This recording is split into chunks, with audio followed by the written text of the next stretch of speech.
Hi, everybody. My name is Rafa Lombardino, and this is Translation Confessional.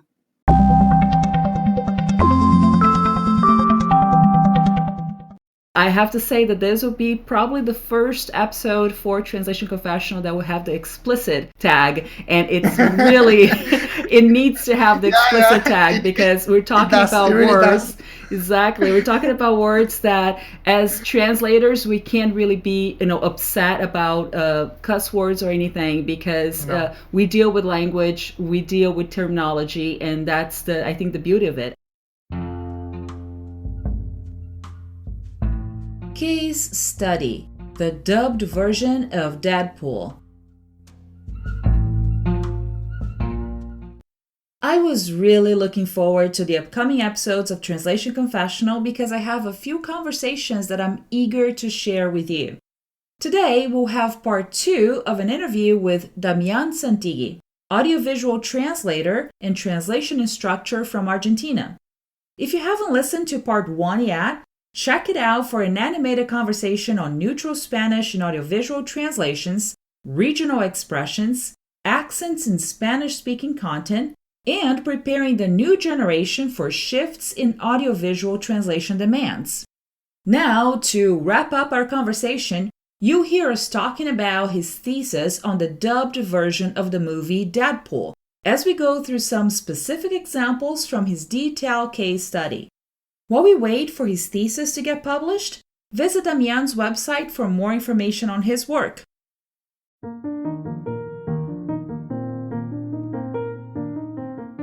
One of the main rules when translating with CAT tools is this: one segment must contain at least one sentence.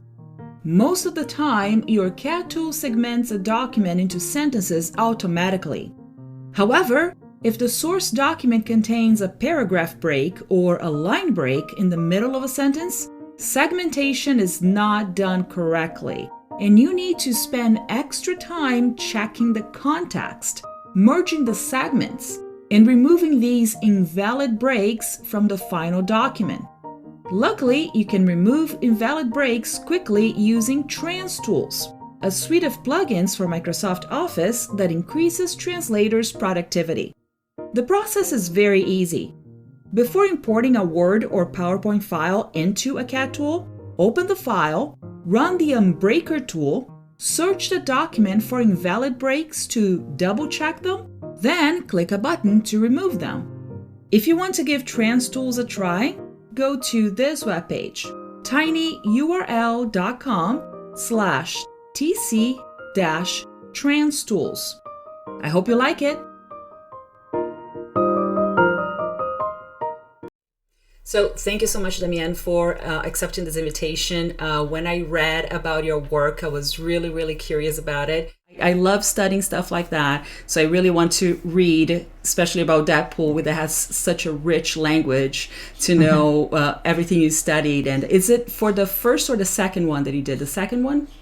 The first one. The first one. And are you planning on doing for the second one as well? No, because I saw the second one and there were not so many interesting parts to deal with, and also it wasn't as successful as the first one. So, and I think that the movie was a success here in Argentina. For instance, now we have like this new streaming service which used to be Fox, and now they are advertising it with The Simpsons, but also Deadpool and other things. Also here we prefer dubbing nowadays. So the thing is that you cannot criticize something that was successful, but the thing is that we as professional audiovisual translators, we need to let people know that this is not the best choice. And I would really love here in Latin America to see regional versions, not only from Argentina, and now we have some cases in Netflix with movies being translated to Argentinian Spanish, but that's only the case for Argentina and mainly Mexico. So there are many other countries in Latin America that are being left out. So that I think is a problem. I watched Deadpool, but I watched the original version in English. I wish I had more time to actually watch them, all these movies in all my languages, so I can contrast them. Maybe when I retire, I can dedicate myself to that, but it's not the reality right now, unfortunately. I would love, like Squid Game that just came out a few weeks ago. We would love to just sit down and watch the subtitles and dub version in all the languages that we speak, but that's not the reality. So why did you choose Deadpool in particular, and what did you find out as you were studying it? The main thing is that I wanted to make clear, and I didn't do it in my thesis because there is no easy way to put that in a academic work. But the thing is that I loved the dub version of Deadpool. I think that it was amazing, the work they did with that. But still, you need to be able to criticize something in spite of it being so good. I think that it's a bit weird what they decided to do, because they decided that only the main character, only the Deadpool character, would have this Mexican accent, not accent, Mexican curse words all around, all through the movie. So it's not that the whole movie is dubbed into Mexican Spanish, only the main character. The movie worked because, in my opinion, the main actor, the one that played Deadpool in the Latin American Spanish version, is a great actor, and you can always hear them. He's always playing Ryan Reynolds, but many other actors too. And so he did a great job. And in my work, I found out that many Mexican translators believe that first, if they have to curse, they only curse in Mexican Spanish. They don't know how to curse in other languages, so that's why they do it. That's what they said, and so it makes sense. But then also, I think that we have a problem, because what I found in my work is that most of the big hits, the blockbuster movies, are being dubbed in Mexico. So when you do that, then you are obviously leaving out many countries in Latin America. So I think in the problem was that there were many phrases during the movie that we would never understand, and there were some curse words that may sound like something huge in Mexican Spanish, but have no sense in other countries. The main case is the use of the word madres, which is something that you may have heard that being so close to Mexico, but yes, that's like the mother of all insults in Mexico. And here, when you're listening to that, it has no effect on you. So there are other Mexican insults that you can hear, and you say, okay, he's being rude in that part, and that's easy to comprehend. But there are many other cases in which it makes no sense to you. So I think that's the main problem, having to face a product that you don't know what's going on, and that the effect is not the same, and it could have been better. That the thing is that it can be improved. And I mean, the Mexican translators, they are not responsible for having work, if they have the work, and that's good for them. But they need to, and we all as a community need to realize that we are translating for the whole continent, in many cases, including also the States. So I think that's something we need to consider. Yeah, while you're talking, I was just thinking about two things of how, the madres curse word, it's very localized.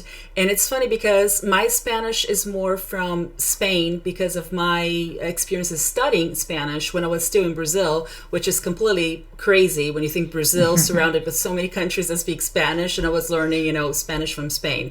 But I remember... That's weird. It is weird. It is really weird. But I remember just, interacting with some Peruvian friends, and the mother was there. So the friend my age, the mother about my mom's age, and I just, trying to speak a little bit of Spanish here and there to practice. I said, "Está de puta madre." And the lady just looked at me like, "No, you don't say that." And I was like, "Oh, I'm so sorry." But it was just something that I was trying to be positive about. It was a compliment. Yeah. But that's the mentality that you have from other countries, from other generations. So I was like, oh, okay, it's localization is completely, it's crucial when you have audiovisual materials like that. And I do understand, having the main character of Deadpool speaking kind of Spanish because of the whole chimichanga kind of thing, which is something so Mexico. We have the chimichangas here from across the border. So, being San Diego so close, we have a lot of the Mexican food. And people will also debate, but what kind of Mexican food is that? Because the Mexican food in Texas is different from the one in California. But it's a whole other debate with food that we're not going to get into here.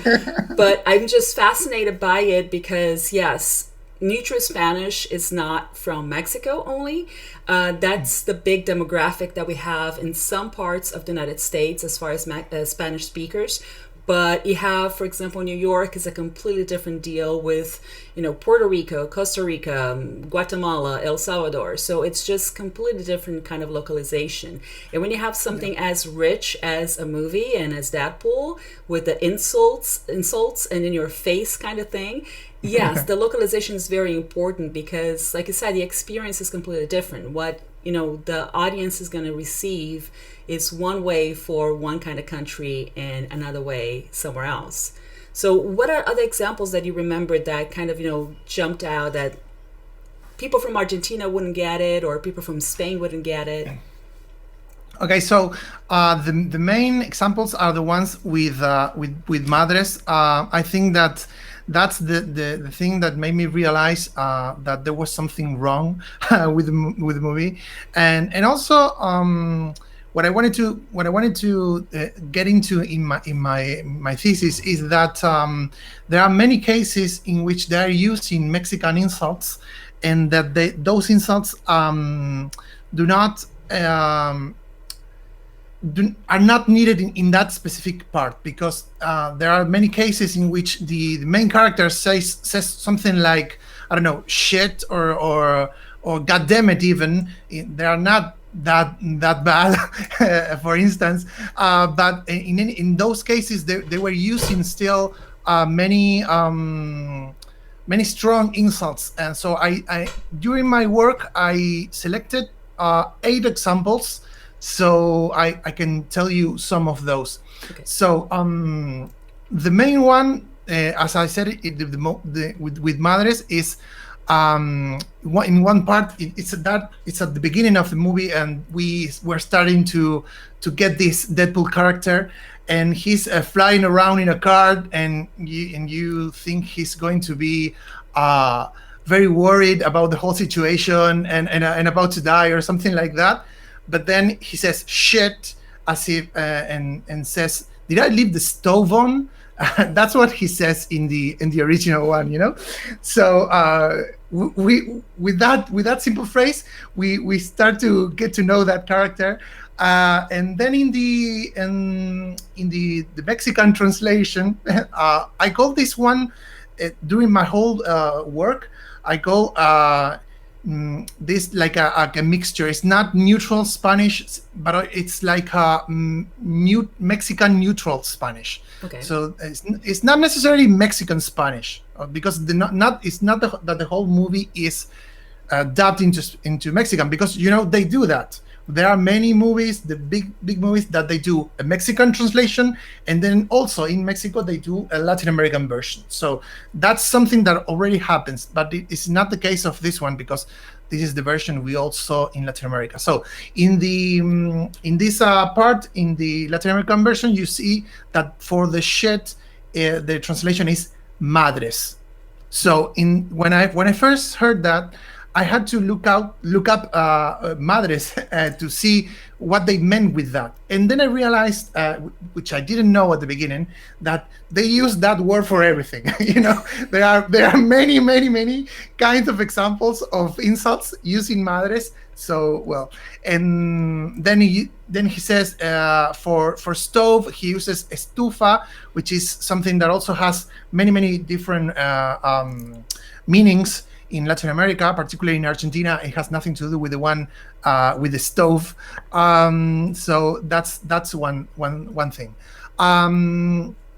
Then the other use is the use of the word mamada, which they do have like two very specific meanings for that. The one for blowjob, obviously, but also the one like saying that this is like a crazy situation. No, if you say que mamada in Mexican Spanish, it's like it's getting out of hand. So especially when they say no mames, when they're just saying no stop pulling my leg or stop bullshitting me. Yeah, exactly. Yeah, I do have an example with that, so okay. I will tell you. So with the first time we see this usage during the movie is actually for one of the scenes when we see Wayne, not Deadpool, going to a bar and talking with his best friend, and the bartender tells him, "What can I do for you?" And he says, "I love a blowjob," and so. He was actually referring to the drink, but the translation was "quiero una mamada." So it makes sense, and you can understand that in Argentina. But for instance, here in the South region, to be mamado, which is the version we say here, is to be drunk. So it's a completely different meaning in that case. And then with the same one. Then we have the goddammit at the end. There's a part where he's calling his taxi friend, and he gets the recorded message, and so the message is leave a message and have a happy day, and then he says goddammit, and so the translation for that is no mames. Ay no mames is the translation for that. So in that case, it's like, why are you using that here? There's no need for that there.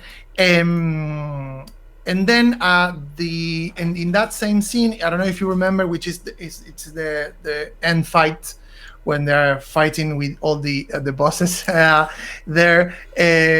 And so we have him like using the Deadpool character using like the biggest insult during the whole movie, and he says, "Finish fucking her the fuck up." So it's a very nice, a very well crafted line in the movie, and the Colossus character says, "Language, please," and he replies, "Suck a cock." So in that scene, we have him using for the finish fucking her the fuck up. He says, "Ve y ponle su puta madre." Again, the one similar to the one you mentioned before.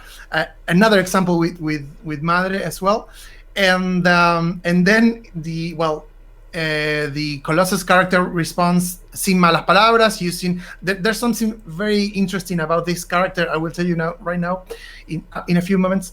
And then Deadpool replies, "Chinga tu madre," which is like actually when I made the first presentation on this in 2018 for the ISPATAP conference, the PowerPoint file that I was working with, I named it "Chinga tu madre" because I really needed to have that inspiration.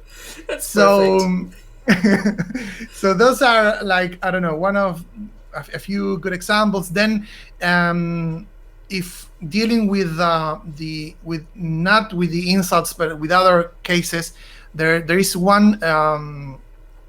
This is like something that no one will see during the movie, but it's something that I discovered because I'm very picky with these things, as we all are, of course, translators. All of us. And so, yeah, and there's a part also at the beginning when when he says a hash falls over the crowd as a rookie sensation, Wade W. Wilson, out of Regina, Saskatchewan. Well, okay, so in that part, the translation for the W was W, which is the version that they use in Mexico, but it's also imported from the States. So it's not the way we say here, in Latin America, in most countries in the South, we use W for that.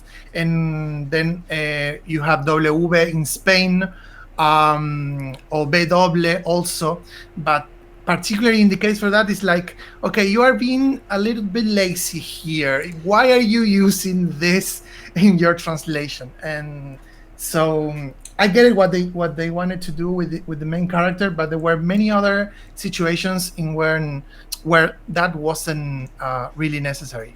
And so there are many other examples. The movie has like over 30 specific cases of different uses of insults, and so I decided to choose just a few to make my point, and I think I was clear enough. Yeah. And where can we read the thesis if we want to? And is it only in Spanish? Is it available in English? Yeah, at the moment it's only in Spanish. I'm planning to remove some parts of it and make some papers in English, because I really, there's not, like I told you, there's not much written about neutral Spanish. There's not much. The first thesis on this was presented in July, and it's also in Spanish. So I think it's very weird for me, because it makes sense in a way, but you have like hundreds of theses on audiovisual translation in Europe, particularly in Spain, and no one cares about neutral Spanish. and even when it's something that in Spain, even they would see these versions up to the end of the 80s. So it's not that they are completely this is something that is completely foreign for them. In Spain particularly, they would hear Latin American versions of the movie all from the early beginnings in the 1930s to the 1990s. So it's always when I first started doing this, diving myself into the academic world, I thought that I was going to find a lot of works on this, because there are many there are many, I don't know, theses on humor, or maybe on, I don't know, analysis, slangs and all that. So, okay, I thought, well, why is nobody writing about this? So even Fede Chaume, which is the main name in dubbing, has written very little about neutral Spanish. I know that he's interested in coaching people from Latin America, because we are the ones that should be writing about that. But well, that's why I wanted to do that. It's not yet available in Spanish either, because I have yet to get my diploma from the university and have all the things settled. But I will be publishing it in my networks. So, and also I will be offering dissertations in English. I did present it on this at the Languages and the Media a few years ago, but there are not many cases in English. I mostly talk about this here in conferences in Argentina mainly. Okay. Yeah, but after the bureaucracy is out of the way, and you get your diploma and everything, just let me know, because I really want to read this. Thank you so much for giving that perspective, because talking to other professionals that go through the same thing is just great to get the different perspective about the same theme, and to see where we agree and how things are different depending on our languages. So I really appreciate it. Let us know when everything comes out, so I can just post the link everywhere and people can read about it. And I really appreciate you sharing your information, because we have to pay more attention to that, definitely. Thank you. Thank you so much for having me here.